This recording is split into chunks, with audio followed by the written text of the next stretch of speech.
Many tried to conquer Taiwan. A few made history. The rest became stepping stones.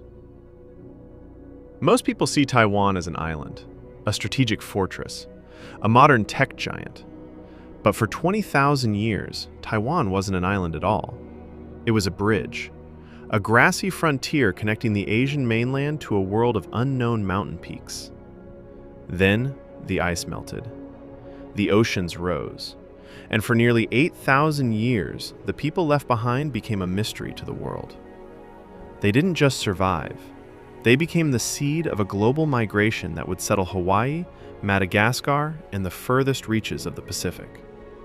This is the untold story of the conquerors, the rebels, and the secret kingdoms that fought to unite this island. By 8000 BCE, the sea had claimed the plains. Taiwan was now a fortress of isolation. But the humans here, the Chongbin culture, weren't alone for long. Around 3500 BCE, a new wave arrived, the Dapenkeng. These were the first sailors. They brought pottery, agriculture, and a language that would become the root of all Austronesian cultures. As the centuries turned into millennia, these groups split into the famous tribes we know today: the Atayal in the peaks, the Amis on the coast. By the year 1200, the island was a patchwork of warrior nations. No single leader ruled them all, until the Sun King rose in the west.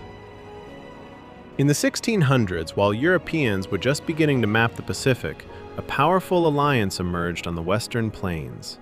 This was the Kingdom of Middag. It wasn't a kingdom in the European sense. It was a Supra-Tribal Alliance.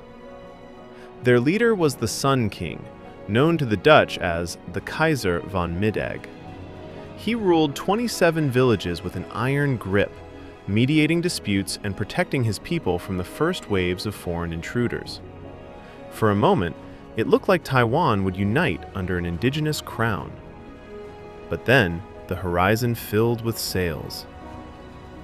A man who would change Taiwan's destiny forever, Zheng Chenggong, better known to history as Koxinga. He wasn't just a general, he was a pirate prince. Born to a Chinese pirate lord and a Japanese mother, Koxinga was a loyalist to the fallen Ming dynasty. With the Manchu-led Qing dynasty closing in on him, he turned his eyes toward Taiwan.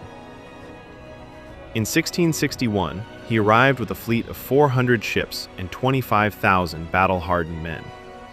He laid siege to the Dutch Fort Zeelandia for 9 months.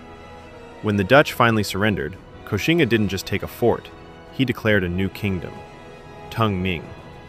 He was the first to unite large parts of the island under a Han Chinese administration, intending to use it as a base to reconquer China. Koxinga's dynasty didn't last. By 1683, the Qing Empire, the same power Koxinga fled, crossed the strait and annexed the island. But governing Taiwan was a nightmare. The Qing treated Taiwan like a wild frontier. They even drew a red line on maps, forbidding settlers from entering the savage mountain territories. But the people weren't having it. The Duck King Uprising. A humble duck farmer named Zhu Yigui rose up against heavy taxes. Within weeks, he captured the capital of Tainan and declared himself the Zongxing King.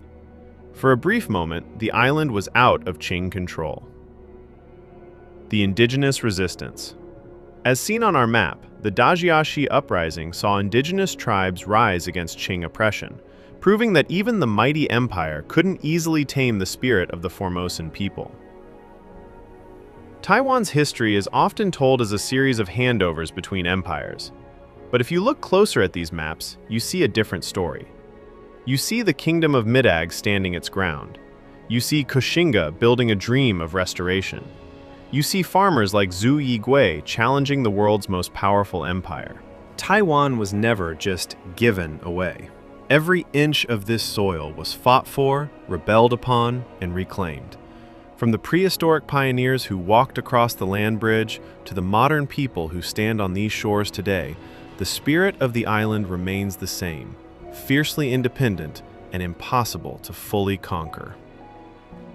This is where this story ends. But next, we'll explore how Taiwan rose from a farming society to a global semiconductor powerhouse, and what drove that transformation. Like and subscribe to continue the journey.